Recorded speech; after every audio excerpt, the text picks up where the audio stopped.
In the confused world we live in today, the battle between purpose and doubt is continuous. Broken dreams, unhealthy relationships, false beliefs, lack of knowledge, failed businesses, or even worse, living with no purpose. Join us on a journey to the horizon, a near future where a better version of you lives. Let's have conversations that expand your horizon. Assalamu alaikum wa rahmatullahi wa barakatuh. Welcome to Horizon Podcast, where we have conversations that expand your horizon. Alhamdulillah wa shukrullah. Today we have a friend of ours, a good brother of ours, alhamdulillah, who's here in the podcast. Sayyid Ahmed, how are you today? Assalamu alaikum. Alhamdulillah, alaikum assalam wa rahmatullah. Thank you for inviting. I'm delighted to be here. Thank you. Jazakallah khair. Sayyid Ahmed, do you have any type of information we can go on in regards to your introduction, just to introduce yourself? Well, my name is Ahmed Hasain. For those who don't know me, I'm originally from Iraq, the northern part of Iraq known as Kurdistan region. I've been in Ireland for the last 20 years. In March, I'll complete my 20th year in Ireland. I have done a degree in biology, microbiology, to be more specific. In late 90s, I worked as a teacher. And then since 2003, I'm in Ireland, happily. And after a couple of years of being in Ireland, I joined the Islamic Cultural Center of Ireland, and I've been with them for the last 18 years now. I'm currently the Chief Executive Officer. Rabbi barak, mashallah. Let's dig into a little bit more about your educational background and your personal development experience throughout the years. As I said, I did my first degree in biology, in microbiology, in late 90s, where Iraq was under severe and harsh international sanctions due to the Gulf War, first Gulf War. That was very tough. Alhamdulillah, I successfully completed the degree. Then when I came in Ireland, the first thing I intensively had to work on was to improve my English. I had a scientific English when I came, barely able to, create sensible or meaningful sentences.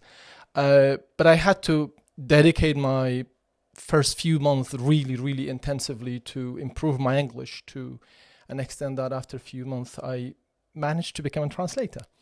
For my 2 or 3 early years in Ireland was intensive work on learning English plus doing everything else, trying to settle, get a job, know the country, know the people. And then after I started work with the Islamic Cultural Center in 2006, I also did a second degree in Islamic theology and what we call theology and law. It's Sharia wa Usul Deen. I did that while I was working full-time, of course, in the Islamic Cultural Center.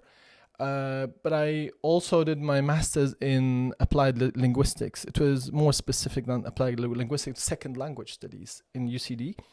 That was my master's. But after that, and in between, I was also doing short-term courses in personal developments in many different areas, in productivity, in leadership, coaching, group coaching, but also I attended a very intensive high-level program with the Irish Management Institute called Senior Executive Program. That was really essential for as I was, taking more leadership roles in the Islamic Cultural Center, I realized that I need to improve my leadership qualities and understanding to become a better and more effective leader. So Allahumma barik. May Allah subhanahu wa ta'ala preserve you, akhi. Alhamdulillah.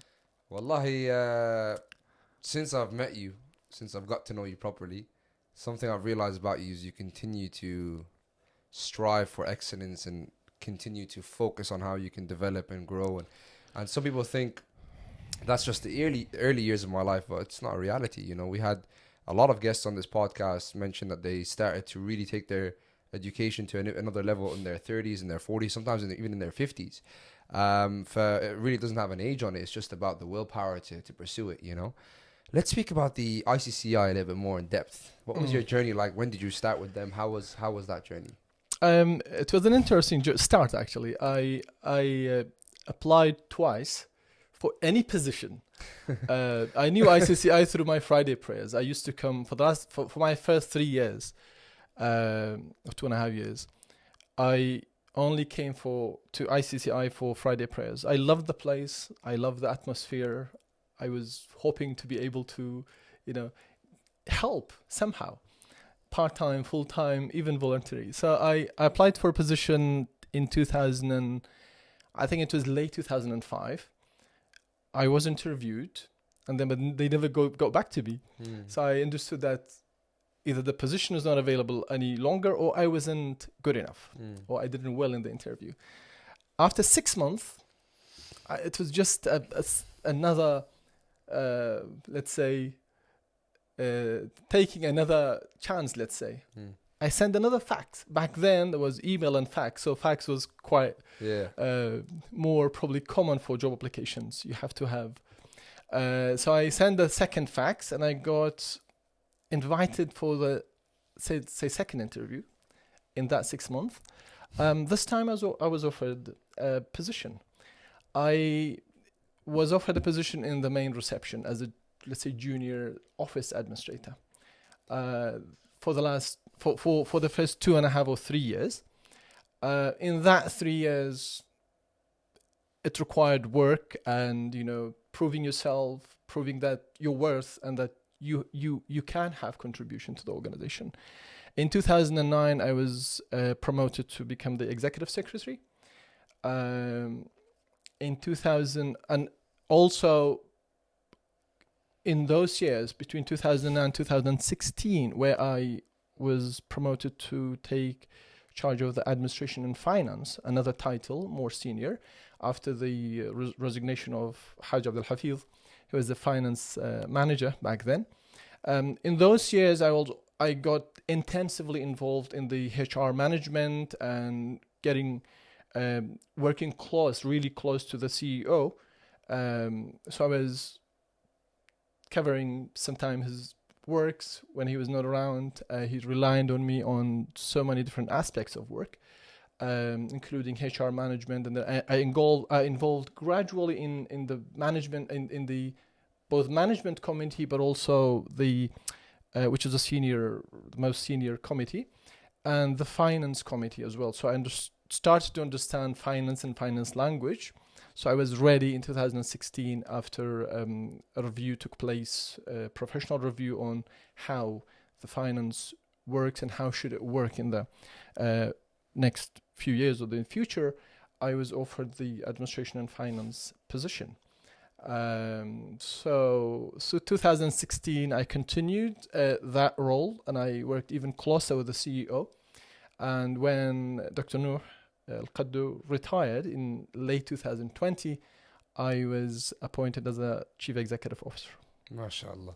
So, Dr. Noor, MashaAllah, left a lot of great work behind him. May Allah subhanahu wa ta'ala accept it from him and continue to bless him, inshallah. I'd like to touch on the promotion process or the progress of promotion. A lot of young people especially, they've got so used to click, get a result, click, get what you want. When they hear something like 5 years, 6 years promotion, they don't understand who you're becoming in those 5-6 years. That day in and day out grind and that graft and pouring into your cup on a daily basis, going through the leadership programs, the coaching programs. If you didn't do all that, there's no way you'd be in the position you are in today. And that's something that I'd like to highlight to a lot of people watching this that don't understand. It's not about the position, it's about who you become to take the position. Because it's not easy, really. It's not easy. It's a lot of hard work, it's a lot of patience, and it's a lot of communication skills. I mean, you're probably dealing with hundreds of people on a weekly basis, subhanAllah. Give me a scenario where you were really tested going through the ICCI period of progression and progress, a time where you felt a lot of pressure or it was getting very challenging for you. Give me that scenario. There are few moments where I felt really, really, really under pressure, where I had two choices: to either continue and try to find a solution or give up, including giving up. If you aspire to have impact and to be effective in an organization, you need to be also willing and ready to take challenges. And unless you take challenges that are slightly higher than what you can do, you will not get motivated to improve yourself. So you need to be tested at work in order to improve, to feel that you need to improve. And that feeling is important because you need to have the conviction and the motivation that you need to work on yourself and find solutions to what you do. Improving and learning continuously is only one aspect. I mean, learning alone or only will not make you a better person unless that learning and progress in the knowledge and gaining knowledge is accompanied by action and discipline. So, because when you have the knowledge but you don't have the action and the discipline, the gap, the bigger that gap is, the more likely you fail in succeeding in what you wants to become. Absolutely love that answer. I was just going to ask you right there, what would contribute towards the success? And I think you answered it beautifully, man. Learning is one thing, applying and adapting and training your mind, your body and your behavior to do what you think is a whole different thing as well. What helped you develop within your professional career and in your personal life, really? What were some things you can give to the viewers now that could, they can take on board and they can start to apply into their lives? I think the continuous development and learning is a very crucial and important aspect. But before that, the hard work and having to me, what makes a person a good Muslim also is what makes you a successful professional and help you success in life.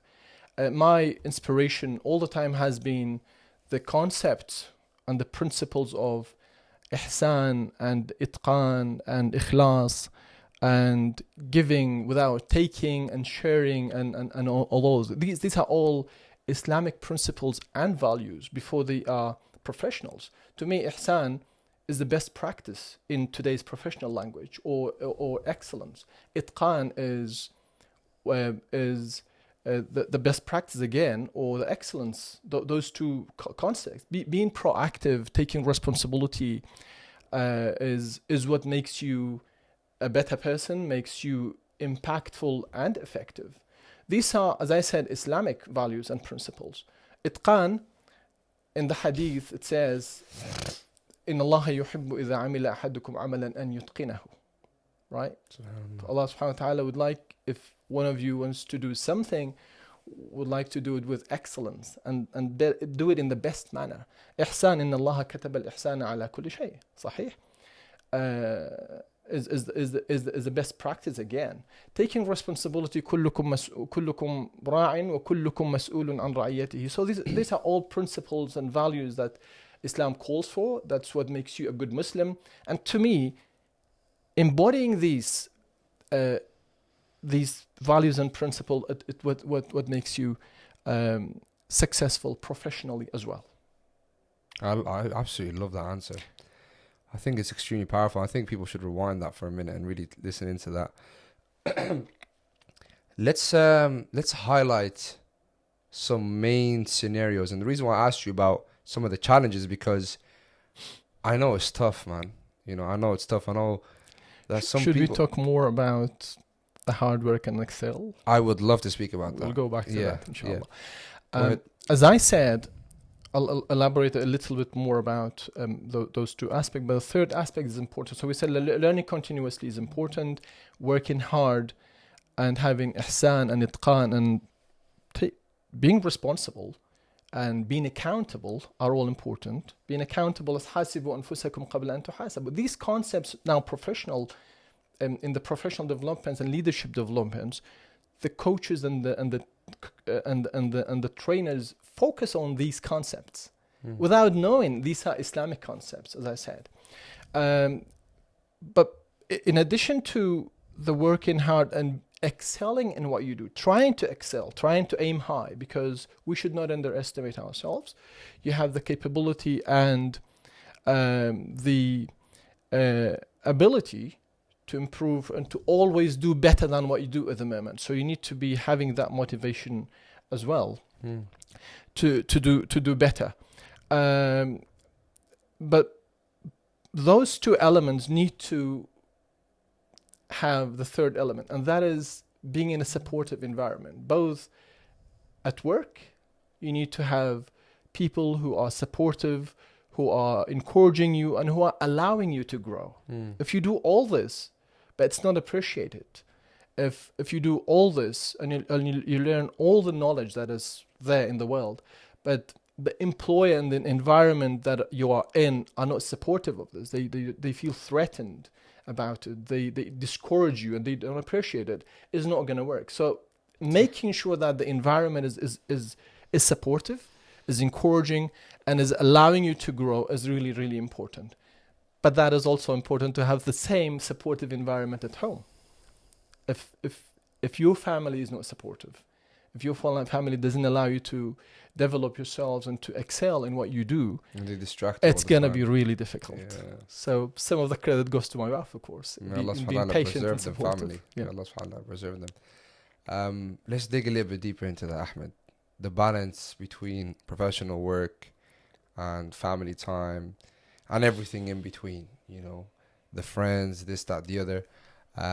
There is a balance. You know, I definitely believe there's a balance. There's no balance between dunya and akhirah, because akhirah always comes first. However, there is a balance between your worldly affairs. What are some tips you'd like to give on how one could balance themselves, maybe on time management, on not just time management? And the reason why I say not just time management is because people, sometimes they're at home, they're with the family, but they're not present. Yep. They're not focused. They're not with the scenario that they're in. They're thinking about this deal, that deal, this job, this. يعني مش قاعدين, you know. Where can somebody, or what can somebody do to start balancing their life a little bit better in that sense? It's not easy. Yeah. And I'm not the best one, honestly. What you described as me sometimes, because of what I have done in the ICCI in the last 18 years, made me also, or required me sometimes to be in the ICCI while I'm not there physically. Be in the ICCI while I'm sitting with the family. Unfortunately, that has happened to me, and it happens to me still frequently. Part of the reason is I've always done, we had situations where we always have vacancies. Either CEO secretary position is vacant, either facilities manager position is vacant for sometimes few months or more than a year. I by default, without even being asked, take over doing the job of that vacant position, because I always felt responsible and had the sense of ownership that there is something that needs to be done and I need to do it. Sometimes the 8 hours at work is not enough. Sometimes you need to be probably spending more time to make sure that things are done. I haven't been a best one in work-time balance. I have to admit this. My wife has been quite patient on that with me. But I've tried. Honestly. I try to do as much as I can. I think you need support from your family, and that support comes when you see the success as a family success. You see the progress as a shared and joint adventure and a shared success. I love what you're saying, Ahmed. If your success is for you and not for the rest of the family, is meaningless. Absolutely. When your partner feel that, okay, your progress and your success is everybody's in the family, and you appreciate that, they get even more supportive. صدقت. So you need to have that, to harness the support and not to be selfish, and to always appreciate that without them, you can't do it. I absolutely agree with you 100%. I love how you mentioned that, by the way. I absolutely love how you mentioned that. But look, I want to explain something to people. Is when you're on a mission, just as you were on a mission when you first started with the ICCI, and you could see there was a clear goal. Some people just have it, some people don't. It's just the reality of this world, you know. Some people, you'll speak to them, you'll say, "Look, I don't really have a goal. I really don't have a life mission. I just want to get by," and that's just their reality. But those who do have a mission, those who really want to conquer and do things, conquer themselves. Yeah, they want to conquer their fears. They want to conquer their dreams. Those individuals that have the partners, that are married, that have the kids, I think it's so important for them to sit down with the family and have the conversation of saying, "Look, this is where I want to lead our family. I'm the shepherd. I have a responsibility here. This is where I want to go. This is what I want to do. I can't do this without you," as in the spouse and the kids. I would be more than happy to see physical and mental support. Also, most importantly, your du'as on a consistent basis, so that I can go out there, come home, and find the motivation to go after my day the next day as well. I think that conversation is so powerful. I mentioned this to the brothers on the retreat. I said, if you guys are not having those conversations, but you want to chase your dreams, you want to do something big, you're going to hit a lot of hurdles. Why? Because you have not got yourself on the same page. Once you guys are on the same page, things become easier at home. And if things become easier at home, you go to work with a better mentality. Conversation is important, but I think it's not sufficient. So you need to do show your appreciation in reality. Yeah. Do be a role model in that, and show them in practice. Conversation is important. It's a starting point. Yeah, it's a starting point. Exactly. I agree. But if you don't have the conversation, then it's gonna get tough some way, somehow. Let's speak about something that I believe everybody's wondering and self-reflecting on. Why is it people fail, Ahmed? Like, why do people fail in their professional fields? Should we talk about success first? I would rather speak about failure. Why? Because the successful showcase what's going wrong to then what's going right, you know? Okay. I think what makes failure is what creates failure, what makes a person fail or be a failure or not being successful is the lack of vision. Is just going in life aimlessly, not knowing where you're going. Is diving into your life and to your work every day without having a vision, without having a plan, without having without knowing where you're going, without having a clear map of your where you're going. That is not easy to develop. It requires, as I said, work. It requires being always vigilant and open mind and open for advice, and even getting a coach and istishara from people that you trust. So you need to have that vision and that planning and setting goals.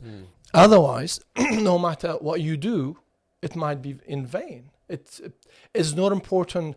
The speed sometimes is not important. The direction is more important than the speed. If you work hard, but you're taking a wrong direction, not knowing where you're going, you might get even further from your goals and from the vision you should have. The lack of vision and goal is sometimes leaves you or renders you working hard and tired all the time, but not getting you anywhere. That makes you... I've been through that myself. Failure, you see. But also what I mentioned of the ihsan and itqan and taking responsibility and being proactive and being accountable, the opposite of that, what makes a failure. If not doing your work, of not leading your life generally, work and family and the rest of it, in the best manner, not trying, not aiming high, not holding yourself accountable consistently, is what creates failure. Powerful. To me. Let's flip the coin. Yeah. What creates success? How does someone find success? What steps must they take? And I know that you mentioned some points like having an ultimate vision and creating a game plan and so on and so forth. Let's mention different points on how somebody can start to develop a successful mindset, you know? I think that learning continuously thing, that keenness to improve yourself in multiple directions is really important. That is one thing. Every single employer nowadays looks for some qualities in people who employ or who would like to employ and have them in the team. Yeah. The two important thing is al-quwa wal-amana. Tamam? Al-quwa wal-amana are two, again, even Islamically, when a ruler is chosen or somebody is chosen in a sensitive position, they look for quwa and amana. Quwa today is not physical strength necessarily. It's the skills and the knowledge one has. And the amana is the integrity aspect of it. So by having quwa, which in today's world is knowledge and skills, and having the integrity, are these two very important elements that employers look for, and that also are bases and foundations for a successful professional life. But you might say, how do you get this quwa? What skills are you talking about when you take about knowledge and skill? What skill are we talking about? What are the successful skills? To me, everything starts with probably, or the most important skill that you should learn, what should acquire is self-awareness. If you don't know yourself, it's going to be difficult to know what you need to do or what you need to learn. So self-awareness is a very, very, very essential and important point. And self-awareness is not easy to achieve. It requires continuous working on yourself, but also embracing feedback and seeking advice and knowledge from people who see you sometime and see your deficiencies and your black point. Let's say they call it the blind spots. The blind spots that you don't see them in yourselves. Yeah. So you need to be open. You need to be realistic. You need to be keen to know yourself before knowing anybody else. Taking responsibility again is important. Being proactive is important. Doing what you do in the best possible manner is important. Lacking these is what creates failure, basically. Most employers look for what are known today as soft skills rather than hard skills. So the soft skills that are transferable skills that are good wherever you go, whatever job you take, is really, really important. And as I said, after self-awareness and knowing yourself, emotional intelligence is important, and that will help you, know how to deal with others in a best possible manner. Communication skill is a must. It's really, really important. Planning, organizational skills, prioritization, ability to, set goals, all these are really, really essential. And all these skills need work and, ways to gain them and to learn and acquire them. Let's speak about that, communication skills and emotional intelligence. Emotional intelligence, in my perspective, you can correct me if I'm wrong, is really through a lot of experience of seeing a lot of different characters from a lot of different parts of the world, to how they think, to how they behave, to what's right in their culture, their tradition, their mindset, what they accept, what they don't. You deal with a lot of people, Ahmed. A lot of people. We do. And sometimes you're in situations where, you're in the right and that person's in the wrong, but you have to be emotionally intelligent and strong enough to be as polite and well-mannered as possible, because you're the representative and the image of a Muslim within a Muslim society. That's not easy. Sometimes it's in a situation where you want to say something that you feel, but you got to bite your tongue. Yep. How have you been able to develop and control that? I'm still working on it. Yeah. It comes with experience, but also with the self-awareness. It's a really essential part of the self-awareness aspect. But also it comes with the realizing the fact that people need to be shown respect and sympathy and empathy and dignity.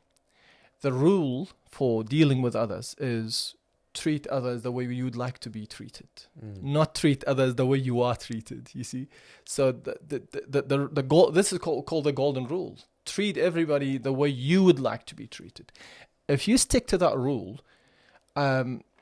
you will succeed in showing the respect and the dignity to everybody around you, and that is important in the emotional intelligence aspect.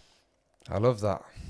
Treat people how you'd like to be treated, not how you are treated. That's powerful. But with that being said, Ahmed, we're going to take a short break, inshallah. We'll come back speaking about some more important topics, and we'll see you guys very soon. Assalamu alaikum. Alaikum assalam.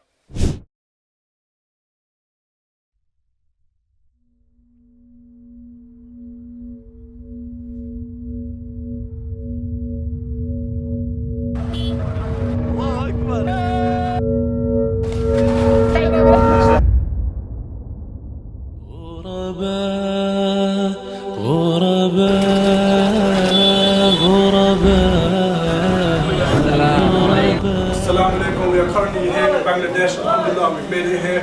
We're going ahead and we're doing a winter distribution for the Rohingya camps, for all the families. As you can see, these are what's going to be provided within the food parcels. They're all the necessities that the families need for a steady diet. You've got rice, you've got oil, you've got lentils, you've also got blankets. Please go ahead and carry on donating, please carry on sharing, as it's having a massive impact on all the families here. للحياة إن تسل عنا فإنا لا نبالي بالطغاة نحن جند الله دوما دربنا درب الأباء كم تذاكرنا زمانا يوم كنا سعدا في كتاب الله نتلو صباحا ومساء.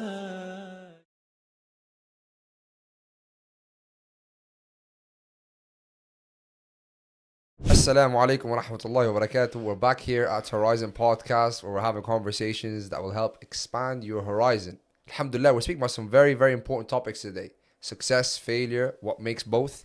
We're going to go into illusions instead.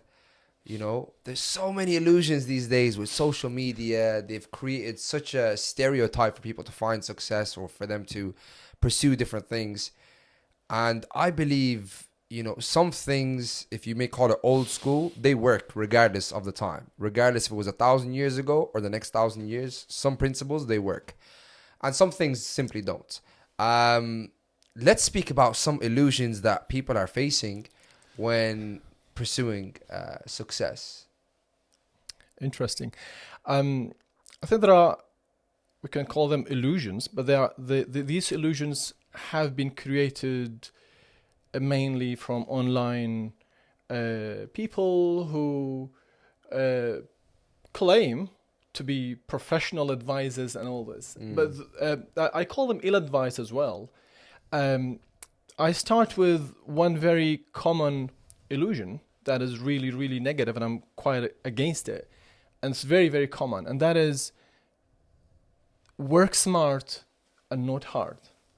Many of us think working smart is being lazy, hypocritic, manipulative, and evasive of responsibilities. Working smart is not making effort, but pretending to be making efforts.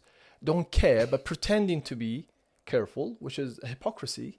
So to me, working smart and not hard is wrong. Working smart and hard, Working smart is making sure that the effort you put is productive, is impactful, and effective. That is smart, not being lazy and being evasive. That is the first illusion that I wanted to address. The second illusion is, which is another ill advice that is really, really common, is don't do anything that is not on your job descriptions. If it is not listed in your job descriptions, don't do it. This is the perfect advice for somebody who wants to stay where they are all their life. Right? Facts. But for somebody who would like to progress, who would like to, have better impact, have better effect in the organization or the business they work for, they always need to do what is not on their job descriptions. They always need to do things that are higher and more difficult and more complicated and handle challenges that is not necessarily on their job description. Sometimes these challenges come from the employer as a test to see if you are the person for the next position, if you are eligible and the right person to be promoted or not. And if you go by this ill advice and this illusion is, this is not on my job description, so sorry, I'm not going to do it. What will that lead to? It will lead to staying where you are in a vicious circle for the next 20 years. Absolutely. Does that make sense? That's facts. The last illusion I'd like to encounter is follow your passion. That is also very common. So follow your passion, and I've heard it from the most successful entrepreneurs. However, they don't mean what we want to understand, what many people want to understand. Follow your passion. Many of us are passionate about trivial and, senseless and meaningless stuff. If you follow your passion are usually lazy, are usually things that are not impactful, that is not good for your life. Exactly, stay in the comfort zone.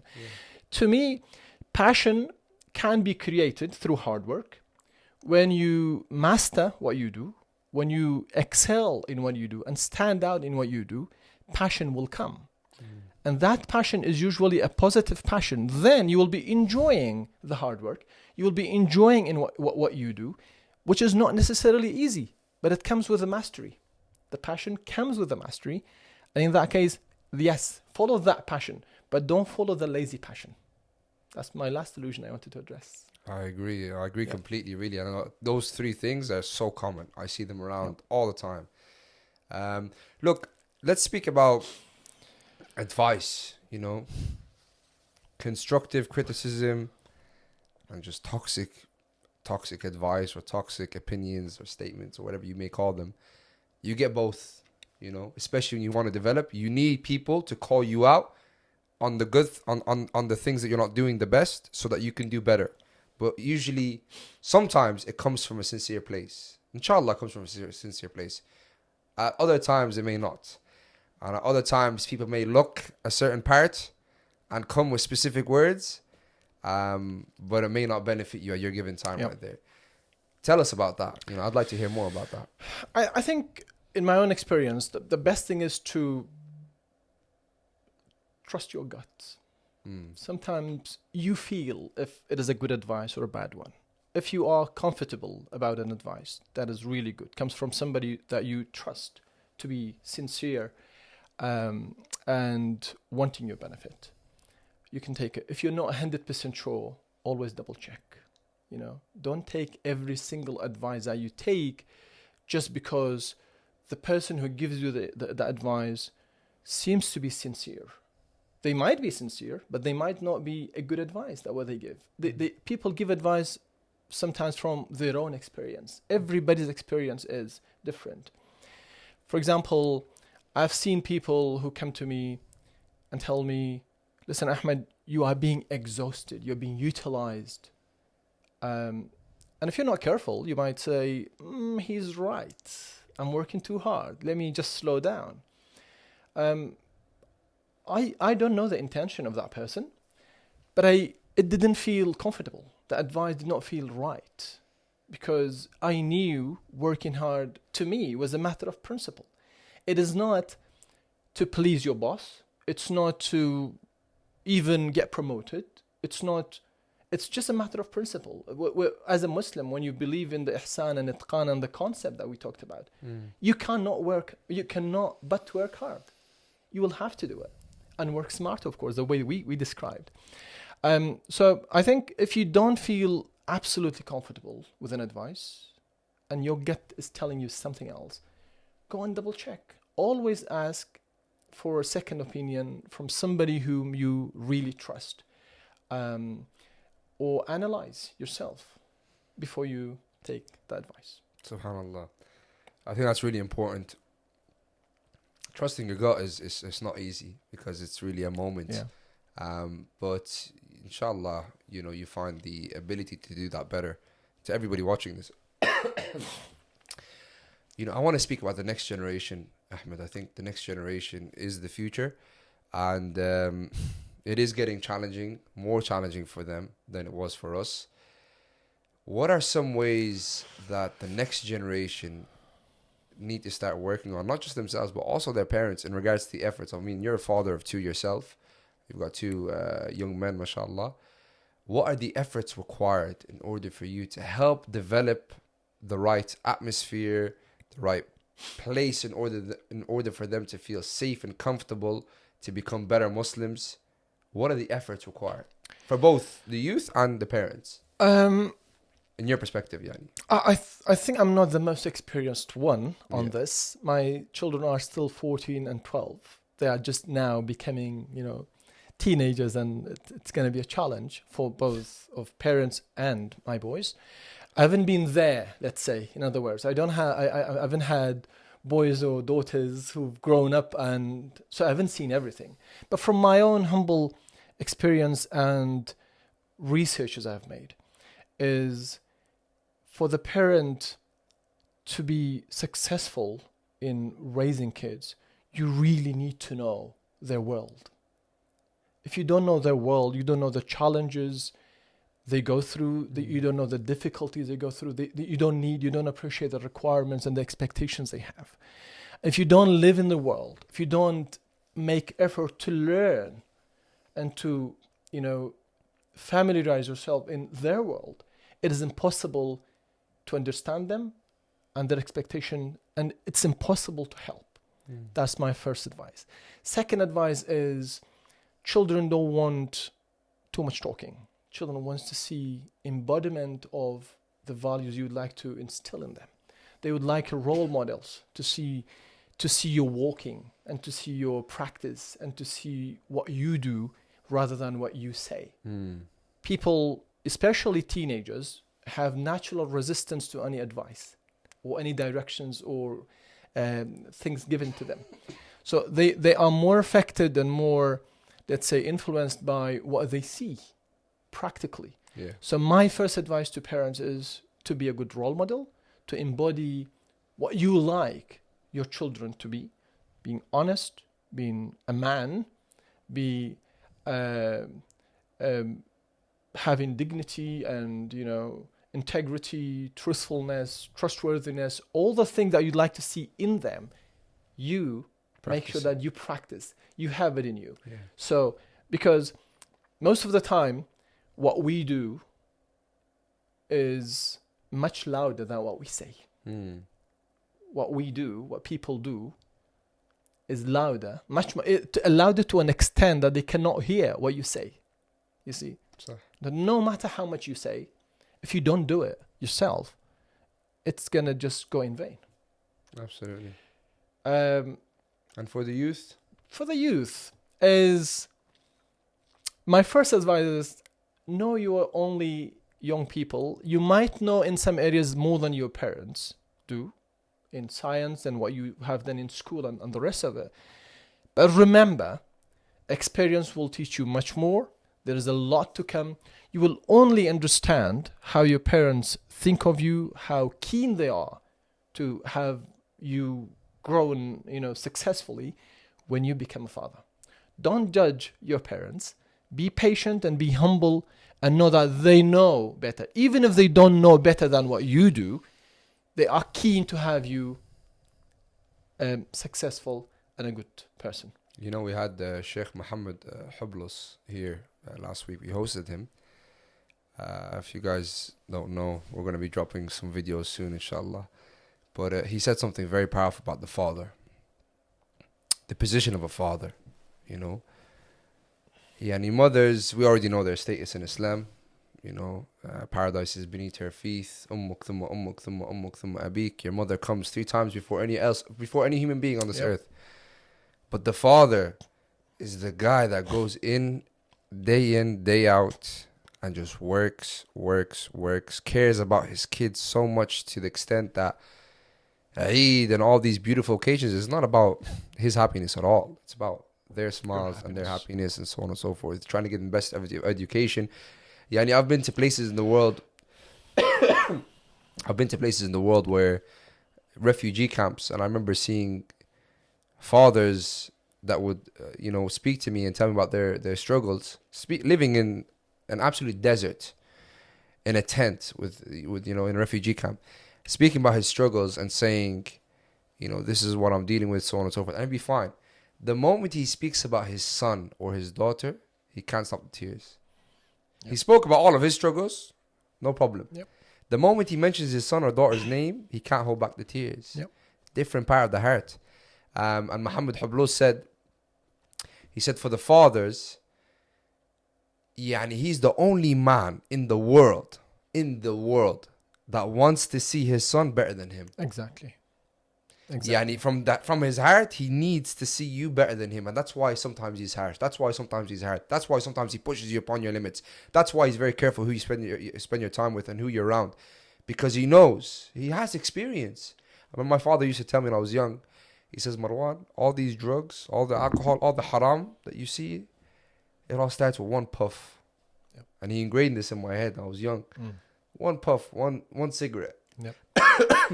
And he said, I'm telling you this because I'm mentioning that anything bad in life always starts off with small, silly mistakes. If you're not careful, it can take you there, So for the youth watching this, be grateful to your fathers and love them and care for them. And wallahi, when you come home, when your father comes from a long day, you coming up and saying something nice to them, it means a lot, man. It really means a lot. I'm only a new father, but a lot of fathers have told me this recently as well. Plus, we learned from our shuyukh that you will be treated by your children the way you treat your parents. Absolutely. So if you really want to be treated well and taken care of well, treat your parents well. Sadaqt. And mothers well.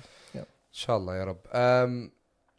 Ustad, we want to speak about some recommendations. People are watching this and inshallah taking a lot of notes and they're understanding new things about themselves and how they can develop. What are some recommendations of books maybe that they could read that could help guide them with personal development or with pursuing success?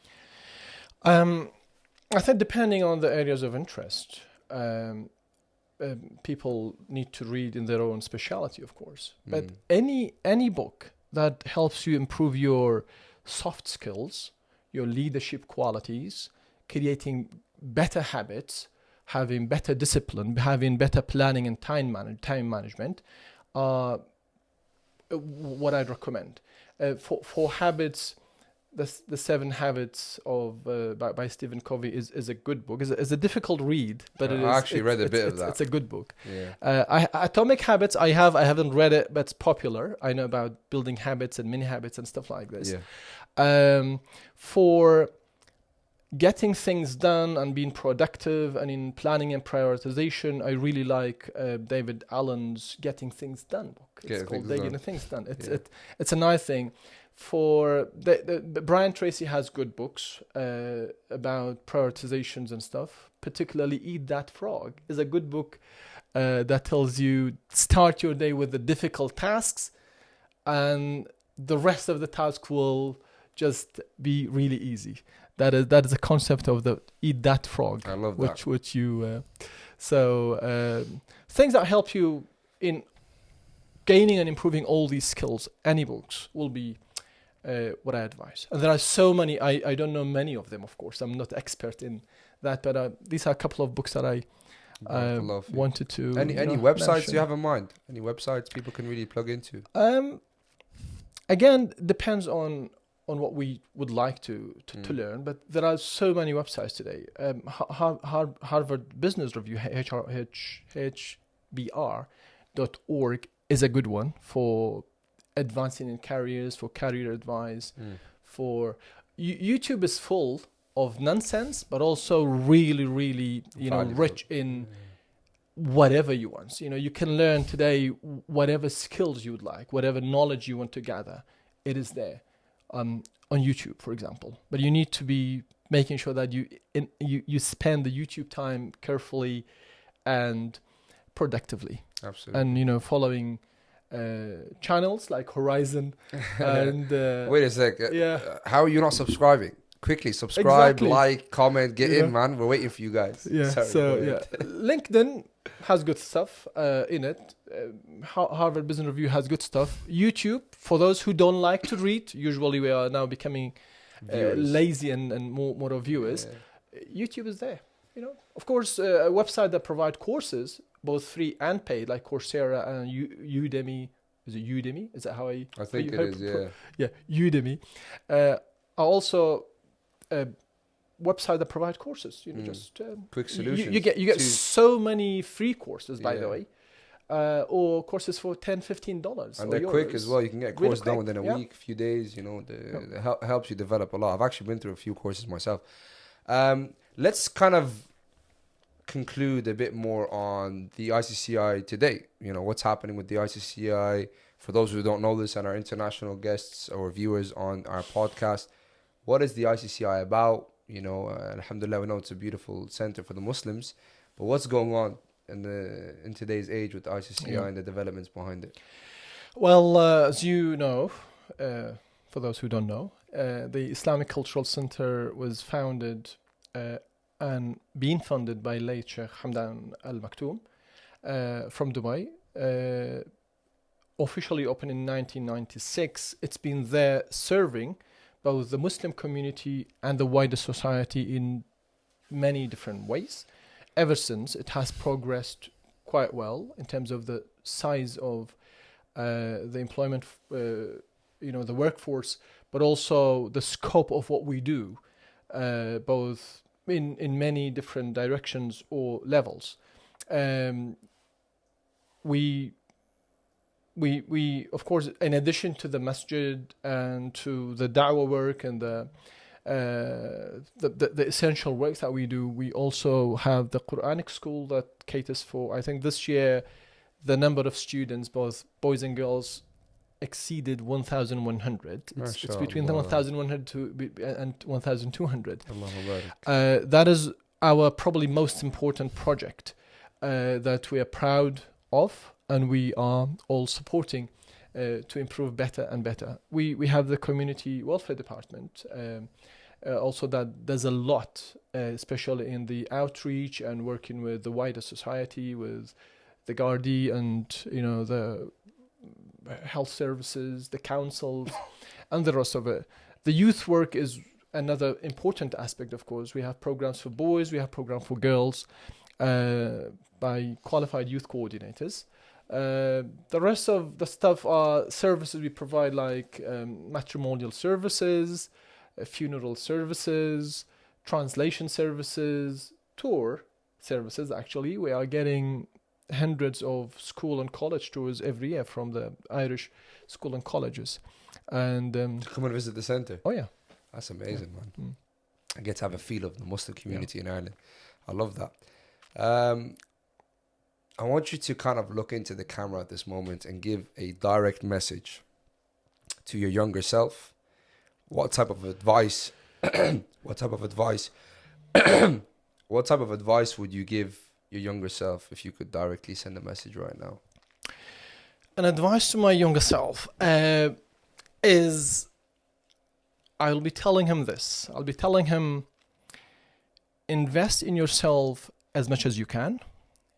Improve your knowledge and your skills, including emotional intelligence and how you deal with people, your networking in general, as much as you can. Take your health more seriously. Take your family as seriously as you can, and spend as much time as you can. I haven't been best. but they've been really supportive because of the work and the courses and studies that I've undertaken. That is for myself. Advice for the young viewers. Should I conclude with that? Let's actually change that up to advice to your 2 sons. Okay. Everybody watching this is a son to you, Yeah. inshallah. So. My advice is be humble, be curious, be realistic, be respectful all the time to your parents and to your teachers and to the people around you, regardless of their age. Respect is important. Showing respect and dignity is number one. But also when you professionally or professional wise, to me, if you want to be successful in what you do and you want to see yourself progressing and climbing the career ladder, is successful people see before they touch. So they have vision. They think before they act. They plan. And they take responsibility. They are proactive. They do what they do in the best possible manner. They have ihsan and itqan. They also enjoy a high level of work ethics, like dignity, trustworthiness, reliability, having sidq and truthfulness in what they do. That's my advice. Wow. Perfect ending to the episode. Jazakallah khair for coming again, Akhi Ahmed. I'm delighted to be here. And we are more than excited to see the progress, inshallah, of the ICCI. There's been a lot of great developments and programs for the youth. So if the youth are watching this, make sure you get involved with the programs that they have, inshallah. With that being said, again, subscribe to the YouTube channel. Stop wasting your time, man. Stop being lazy. And thank you guys for plugging in. Assalamu alaikum wa rahmatullahi wa barakatuh. See you at the next program.